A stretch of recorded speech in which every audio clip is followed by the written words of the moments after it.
उत्तराखंड के मुख्यमंत्री पुष्कर सिंह धामी ने उत्तर प्रदेश एवं उत्तराखंड के पूर्व मुख्यमंत्री नारायण दत्त तिवारी की जयंती और पुण्यतिथि पर उनके चित्र पर श्रद्धा सुमन अर्पित करके श्रद्धांजलि अर्पित की। मुख्यमंत्री ने कहा कि उन्होंने प्रदेश को औद्योगिक उन्नति की राह पर अग्रसर करने में महत्वपूर्ण भूमिका निभाई। उनके द्वारा किए गए विकासपरक कार्य हमारे लिए सदैव प्रेरणास्रोत रहेंगे।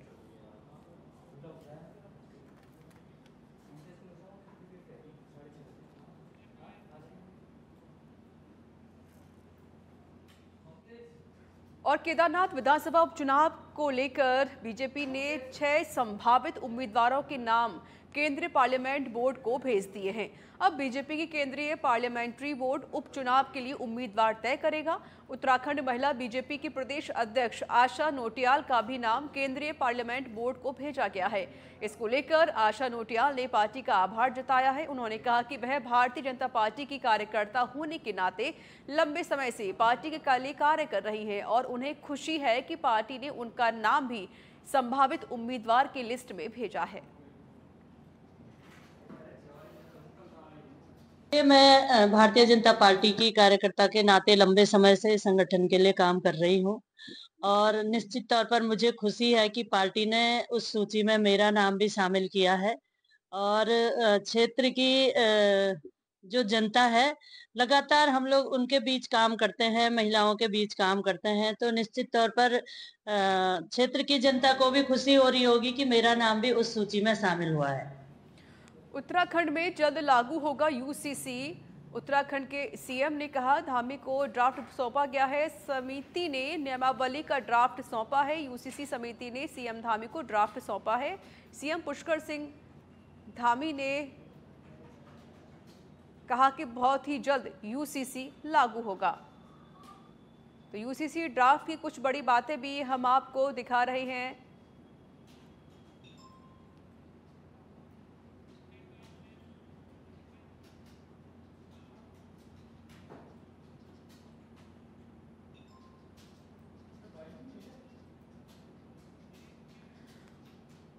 उत्तराखंड की बीजेपी सरकार ने समान नागरिक संहिता कानून यानी यूसीसी लागू करने की कवायद तेज कर दी है। यूसीसी नियम एवं कार्यान्वयन समिति के अध्यक्ष ने देहरादून में मुख्यमंत्री पुष्कर सिंह धामी को अंतिम रिपोर्ट सौंपी। सीएम धामी ने कहा कि समान नागरिक संहिता की नियमावली तैयार हो गई है और शीघ्र ही कानून लागू होगा। मुख्यमंत्री पुष्कर सिंह धामी ने मीडिया से बात करते हुए कहा कि हमने चुनाव से पहले वादा किया था कि सरकार बनाने के बाद हम यूसीसी लाएंगे। 7 फरवरी 2024 को यह विधेयक पास हो गया और 12 मार्च 2024 माननीय राष्ट्रपति महोदय की स्वीकृति के बाद यह पारित हो गया।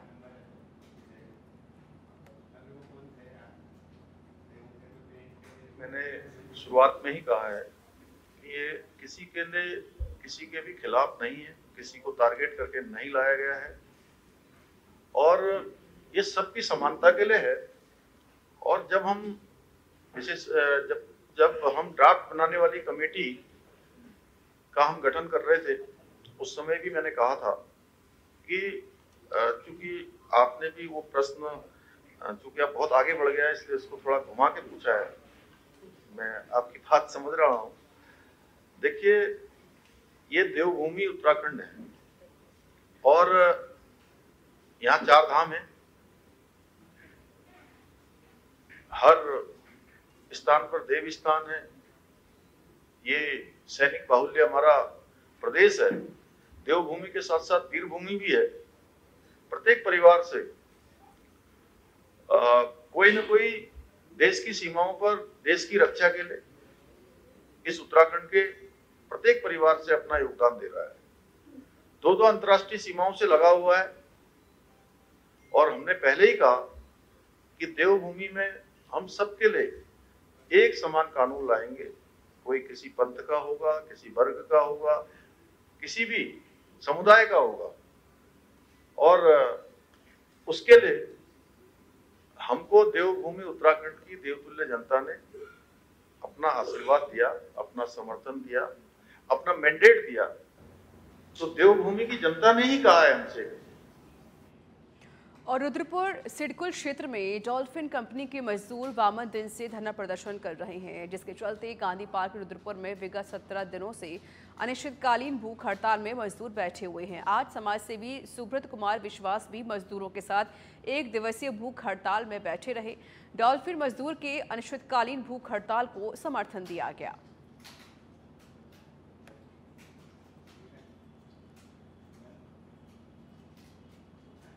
नमस्कार, आज उसी स्थान पे पहुंचे हैं जो यहाँ पे श्रमिक हैं। यहाँ पे श्रमिकों मजदूरों द्वारा यहाँ पे प्रदर्शन किया जा रहा है। आज कुछ यहाँ पे लोग यहाँ पे भूख हड़ताल में बैठे हुए हैं। आखिर भूख हड़ताल में बैठने का क्या कारण है, उनसे खास बातचीत किया जाएगा। आज लंबे समय से लोग भूख हड़ताल में बैठे हैं। अगर महिलाओं की बात करें तो हाथ में चोट होने के बावजूद भी यहाँ पे भूख हड़ताल में बैठे हैं, माला पहन के यहाँ पे भूख हड़ताल में बैठे। छोटे छोटे स्कूल जाने जो बच्ची है, छोटे से स्कूल जाने के बच्चे हैं, वो भी यहाँ पे बैठे हैं भूख हड़ताल के साथ, भूख हड़ताल में बैठी हुई है। अगर बात करें सामने दीपावली का त्योहार सामने नजदीक है और भी त्योहार नजदीक है, अगर बात करें कुछ लोग यहाँ बैठे हैं, देख पा रहे किस तरह से जो महिलाओं में और पुरुषों में जो आक्रोश देख पा रहे हैं, यहाँ पे प्रदर्शन किया जा रहा है। यहाँ पे कुछ लोग हैं, उनसे बात किया जाएगा कि भूख हड़ताल में बैठने का क्या कारण है, जिस प्रकार से भूख हड़ताल में आप लोग बैठे हैं, क्या है पूरा मामला। भूख हड़ताल में ये जो मजदूर साथी है, 52 दिन से धरने में है। अब पिछले 17 दिन से भूख हड़ताल में बढ़े हैं, अनिश्चितकाल भूख हड़ताल में। तो अगर यहाँ पर शासन प्रशासन विधायक जी यहाँ पर खाली आश्वासन पर आश्वासन दिए जा रहे हैं, रोजाना इनको कोई ना कोई आके लॉलीपॉप थमा देते हैं और बेचारे मजदूर क्या कर सकते हैं इसके सिवाय। सरकार उनकी सत्ता, उनकी डबल इंजन की सरकार होने के बावजूद भी मजदूरों की सुनवाई नहीं हो रही है। जहाँ एक तरफ मोदी कहता है मैं गरीबों के लिए काम करता हूँ, वहीं गरीबों का शोषण हो रहा है इस देश के अंदर। तो यहाँ ये जो स्थिति है ये कैसे बदलेगी। तो ये लोग अपने मांग कर ले बैठे हैं। आज इनकी मजबूरी देख के आज मैं भी यहाँ पर भूख हड़ताल में इनके संग 1 दिवसीय बैठा हूँ। मैं तो सीधा कहना होता है, मैं हमेशा कहता हूँ मजदूर और गरीबों के हक के लिए मैं अपनी जान देने के लिए तैयार हूँ, मगर लड़ाई सच की होनी चाहिए। तो देख पा रहे सीधे यहाँ पे जो तस्वीरें अगर बात करें, यहाँ पे जो आक्रोश देख पा रहे हैं, अगर दो सीधा उत्तराखंड के वित्त मंत्री प्रेमचंद अग्रवाल ने सचिवालय में सबसे अधिक राजस्व अर्जित करने वाले शीर्ष 5 विभागों की समीक्षा बैठक ली। बैठक में लोक निर्माण, ग्राम विकास, सिंचाई, शहरी विकास, आवास और शिक्षा विभाग के अधिकारी मौजूद रहे। प्रेमचंद अग्रवाल ने कहा कि हमने विभागों का पूंजीगत खर्च भी देखा है, जिसमें यह पाया गया है कि पूंजीगत खर्च अपेक्षा अनुरूप नहीं हो पाया। पूंजीगत खर्च अनुरूप न होने कारणों को बताते हुए कहा कि इसमें 2 प्रमुख कारण रहे हैं, जिसमें चुनाव होने के चलते व बरसात का दौरा भी लंबा होने के चलते विभागों के पूंजीगत खर्च अपेक्षाकृत नहीं हो पाए। साथ ही विभागों को निर्देशित करते हुए अपने पूंजीगत खर्चों में गुणवत्तापूर्वक तेजी लाने का प्रयास करने की बात कही है।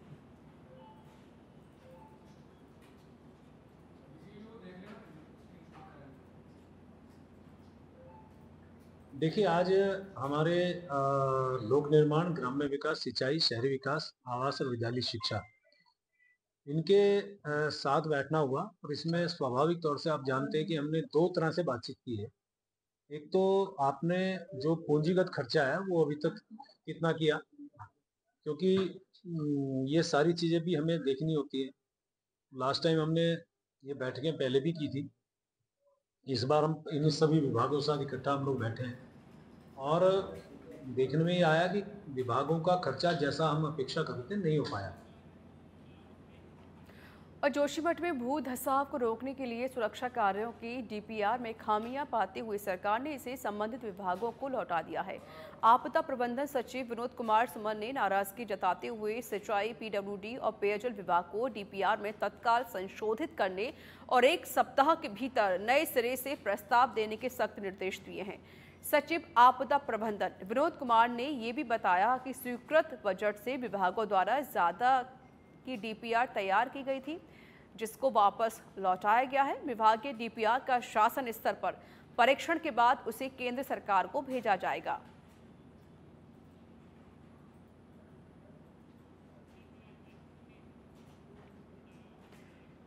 खबर चमोली जिले से है, जहां कोषागार विभाग द्वारा पहली बार आयोजित पेंशन जन जागरूकता शिविर का पीजी कॉलेज कर्णप्रयाग के सभागार में आयोजन किया गया। जिले के विभिन्न ब्लॉकों से पहुंचे पेंशनर इस शिविर से खासे उत्साहित भी नजर आए। इस दौरान उन्होंने कहा कि कोषागार विभाग के द्वारा पेंशनों के हित में इस प्रकार के जागरूकता शिविर से उन्हें कई महत्वपूर्ण जानकारियां प्राप्त हुई हैं। कर्णप्रयाग में आयोजित पेंशनर जन जागरूकता शिविर में पेंशनर्स ने कई शिकायतें दर्ज करवाईं, जिनका संज्ञान लेते हुए मुख्य कोषाधिकारी ने उचित कार्रवाई का आश्वासन दिया। जेसी रिलेटेड, हालांकि जेसी रिलेटेड ऐसी कोई पर्सनल समस्या तो नहीं है, लेकिन जो भी उनकी मांगे हैं हम उनका निराकरण करेंगे। कुछ और गोल्डन कार्ड से रिलेटेड और पैन और आधार बनाने से रिलेटेड उन्होंने कुछ कहा है कि हमें कॉमन सर्विस सेंटर मिल जाए, तो कोषागारों में ये व्यवस्था हो जाए। तो हम चाहेंगे, मैं भी बात करूँगी व्यक्तिगत तौर पर कि कोषागारों में इस तरह की जो है शिविर लग जाए, जिससे पेंशनर्स जो दूर दराज के पेंशनर्स हैं उन्हें इस तरह की कोई समस्या ना हो। उनकी मांगे ये है कि एक तो जो कम्यूट हमारा कटता है वो कम्यूट बहुत ज़्यादा 1.5 गुना कटता है, वो कम्यूट कम से कम करके कम से कम 10 साल किया जाए, ताकि कम्यूट में उन लोगों के लिए असुविधा ना हो। दूसरा, फैमिली पेंशन जो हो उसमें टैक्स ना कटे। हम लोगों के वो पेंशन से भी टैक्स कटता है, वो टैक्स नहीं कटना चाहिए। पहले तो जो कम्यूट है हमारा, इस 15 के बजाय जो है 10 साल हो, ये बहुत ज़्यादा पैसा कट रहा है उससे ये हो।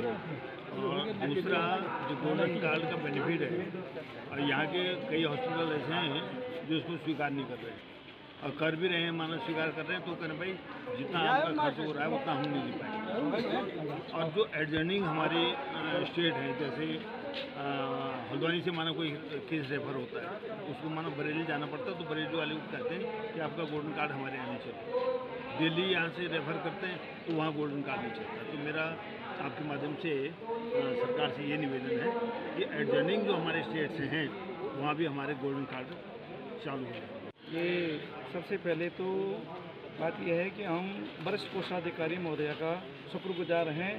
ये इस जनपद, पूरे जनपद चमोली में पहली दफ़े इनके द्वारा कर्ण की तपस्थिली भूमि में यह कार्यक्रम का आयोजन के पेंशनरों के लिए आयोजित किया गया, और ये इनकी बहुत अच्छी सोच है। मैं ये चाहता हूँ कि ये तहसील ब्लॉक स्तर पर सेमिनार लगा के जो जितने भी सेवानिवृत्त कर्मचारी हैं, अधिकारी हैं, उनके सभी की सर्वे करने के बाद गोल्डन कार्ड बना दिए जाएं। बद्रीनाथ धाम में एक बार फिर से मौसम ने करवट बदली है। ऊंचाई स्थान वाले स्थान में दोपहर बाद बर्फबारी हुई, तो वहीं बद्रीनाथ धाम में बारिश होने से धाम में कड़ाके की सर्दी हो रही है, जहां ठंड से बचने के लिए अलाव की व्यवस्था भी की गई है। बद्री धाम में लगातार बढ़ रही ठंड को देखते हुए स्थानीय प्रशासन ने अलाव की व्यवस्था की है, जिसके बाद अब लोग सर्दी से बचने के लिए अलाव का सहारा ले रहे हैं।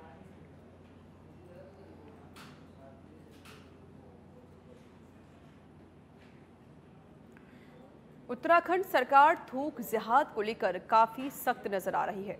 पिछले कुछ दिनों में जिस तरह से खाने में थूकने की घटनाएं सामने आई हैं, उसके बाद सीएम पुष्कर सिंह धामी ने पुलिस को सख्त निर्देश दिए हैं, जिसके बाद पुलिस ने गाइडलाइन जारी की।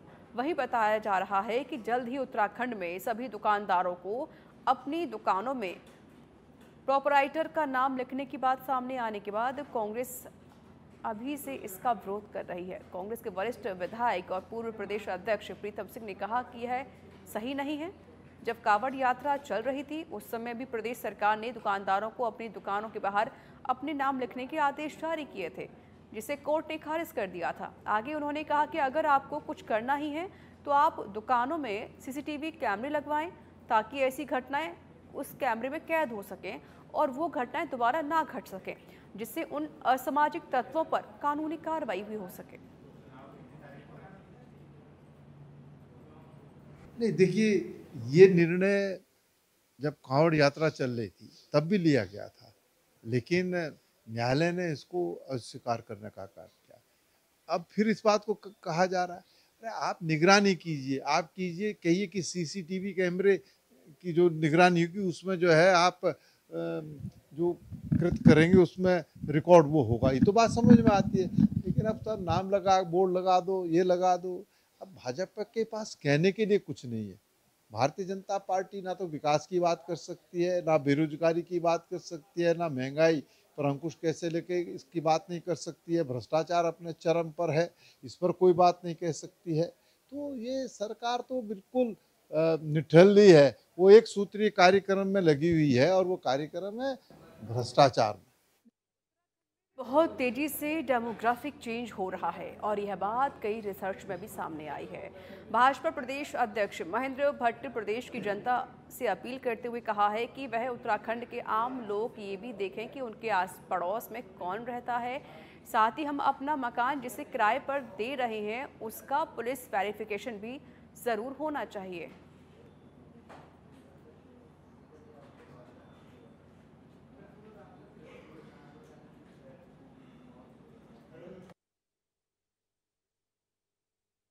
देखिए, मैं पूरी तरह कह रहा हूँ, बहुत बड़ा षड्यंत्र देवभूमि के स्वरूप को बिगाड़ने का चल रहा है।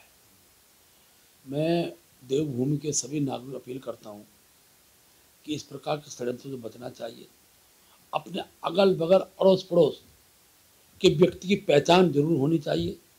हम जिस व्यक्ति को मकान किराए पर दे रहे हैं उस व्यक्ति की भी पुलिस वेरिफिकेशन अनिवार्य रूप से होना चाहिए। और इस प्रकार की गतिविधियों में संलिप्त लोग किसी भी शंका होती है तो आवश्यक कार्रवाई के लिए प्रशासन को वो नाम जरूर देना चाहिए। और प्रशासन भी सक्रिय हो चुका है, वो भी इस प्रकार की जांच पड़ताल कर रहा है कि आखिरकार उत्तराखंड। पूर्व सीएम हरीश रावत हरिद्वार दौरे पर पहुंचे, जहां उन्होंने चंडीगढ़ बस्ती में आग लगने से प्रभावित हुए परिवारों से मुलाकात की और ढांढस बंधाया। साथ ही उन्हें राशन किट और कंबल भी बांटे गए। उसके बाद हरीश रावत ने हर की पेड़ी पहुंचकर गंगा आरती में शामिल हुए। इस दौरान उनके साथ विधायक अनुपमा रावत और हरिद्वार के कांग्रेस नेता भी मौजूद रहे।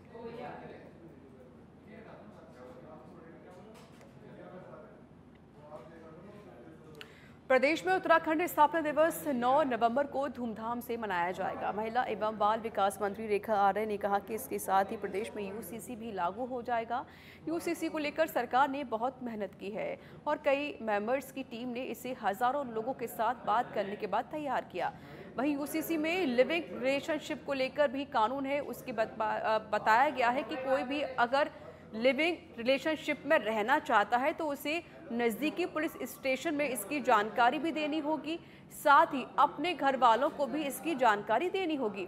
उत्तराखंड महिला एवं बाल विकास मंत्री रेखा आर्य ने बताया कि इस कानून के लागू होने के बाद प्रदेश में बहुत कुछ आसान हो जाएगा, क्योंकि जिस तरह से अपने घर वालों को अंधेरे में रखकर युवक युवती लिविंग रिलेशनशिप में रहते हैं वह खत्म हो जाएगा।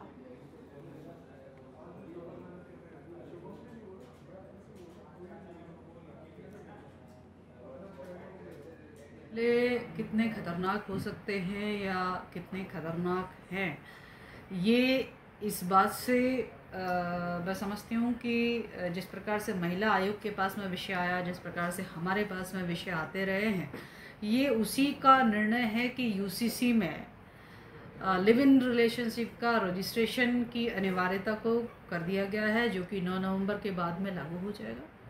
मैं समझती हूँ कि रजिस्ट्रेशन के साथ में ये बात स्पष्ट हो जाएगी कि पहले जिस प्रकार से अंधेरे में जिस प्रकार का गलत कार्य करते थे, अब उसकी संभावनाएं बहुत न्यूनतम हो जाएगी।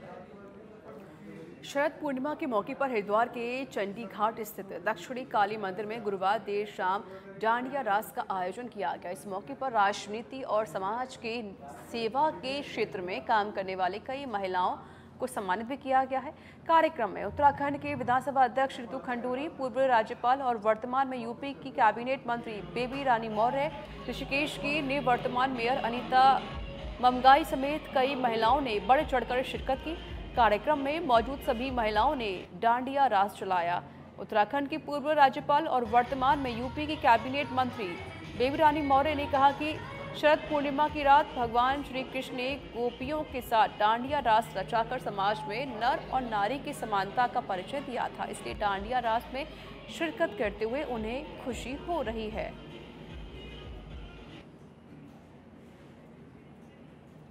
आज शरद पूर्णिमा है और भगवान कृष्ण ने आज गोपियों के संग महारास रचा था। उन्होंने उस काल में ये संदेश दिया था कि महिला और पुरुष बराबर है और दोनों को बराबर का मौका मिलना चाहिए। आज वही हमारे प्रधानमंत्री नरेंद्र मोदी जी कर रहे हैं। महिला सशक्तिकरण का ये जीता जागता उदाहरण है। आश्रय जो सोसाइटी है, छोटी छोटी बच्चियों ने ये पूरा कार्यक्रम